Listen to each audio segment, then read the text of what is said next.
Yo, what's going on, guys? Your boy here, and today we're going to be looking at the top 5 coupes inside of, well, Southwest Florida. Now, these coupes are chosen based off of how well they turn, how good their, top speeds are, how good their braking is, and overall looks. Now, you guys are going to not like my list, because, like, my list is full of balanced cars. So, like, on the last video, a lot of you guys are talking about the Blackwing.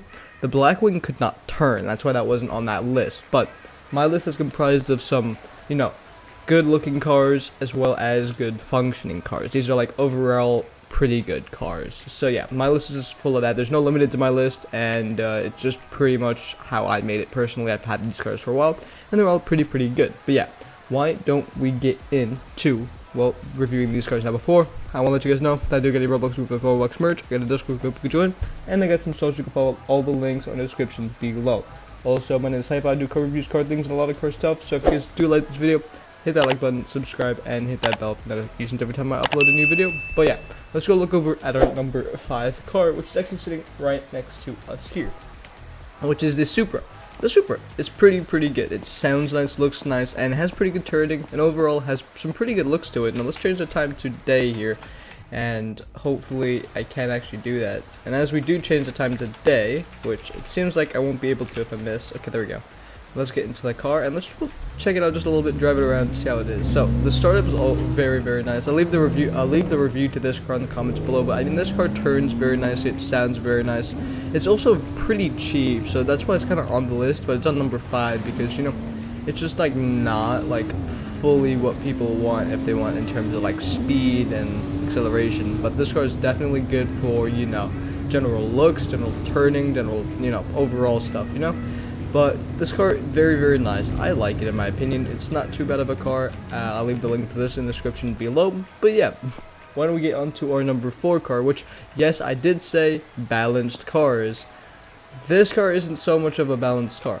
But I know you guys are going to not like me if I didn't put this car on the list. But this car is still very good. It is an insanely quick car off the line. Like, I could just hit the gas and it would go flying. Now I'm going to stay away from the car because in the recording it gets incredibly loud sometimes. But when we send this bad boy, the bad boy goes. I mean, it doesn't matter if traction control is on or off. This guy sends it and it goes really quick.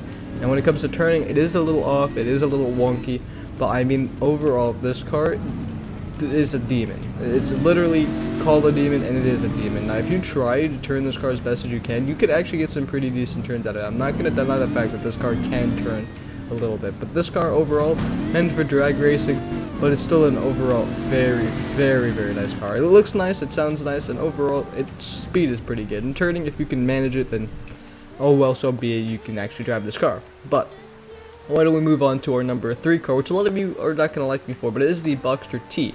The reason why it's the Boxster T, this car can go very quick. I mean, not very quick, but it can go pretty quick, and it has all these like interior designs. It sounds nice, it looks nice, and overall it's not a bad car. So you have all these customizations, and it's one of those standard cars you can get. So I mean, for a standard car, this car is not bad at all. I like it, it's very good. I drive this around occasionally. But I mean, yeah, this car, it's not bad. Trust me. When you look at this car, it looks a little wonky, but it has an interior. It has pretty good top speed to it when you try to go and get the top speed. But I mean, it is incredibly nice. Now, I'm pretty sure I've been repeating that the entire video, but this car in particular, as well as the next 2 cars, are some of the best cars I've driven. Like aesthetically pleasing cars, and overall just pretty good cars. I mean, who wouldn't want an interior design? Like, this car actually has very cool interior too. It's actually really detailed. I haven't looked at it like that before, but yeah. Why don't we get into our number 2 spot, which is another car kind of like it, which is an LA11 Targa 4S, which goes 183. It pretty much has an different interior. It looks nice, it sounds nice, and it drives very well as well. Now, I was going to put a regular 4S on here, but then I saw that, this one had pretty much the same exact stuff, but it is just a convertible interior and all that good stuff. And I hit a tree because I decided to try to drift it in the rain.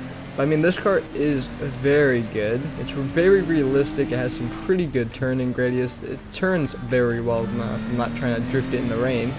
But I mean, this car goes quick, sounds nice, has a pretty good interior, has the convertible roof. Now a lot of you are going to be like, okay, but would you put 2 convertible Porsches on the list? These 2 convertible Porsches were actually pretty good compared to some of the other cars I was looking at. I was going through all of my reviews, I was going through pretty much like every car, and I was like, these 2 cars are pretty good in my opinion. A lot of you are gonna not like me for it, but yeah. Why don't we move on to our next and final car on the list, which is a logical placement, I guess. Not number 1 worthy, but the not the Camaro. What am I saying? The C8 Corvette here. Very, very, very cool car. Goes pretty quick. Doesn't go, you know, demon numbers, but I mean it is really, really good at turning, really, really good at speed. Overall, has some pretty good looks to it. Also has some pretty good color customizations as well. Now, a lot of you like colors on your cars, so I mean, if you guys don't have the color pass or whatever, this car comes with pretty solid colors, comes with pretty good turning, comes with pretty good speed, and I mean, it looks really nice. And if you have this car, you're not going to be, you know, tossed into a bin about it, because it's, I mean, it's just overall very, very cool. But yeah. What did you guys think of my list? Would you guys change any cars on the list? Because I know a lot of you would. But would you guys change anything? Leave that in the comments below. Also, if you guys want to see any of these reviews for any of these cars, I'll leave those in the comments below as well. But yeah, I'll catch you guys in the next video. Goodbye.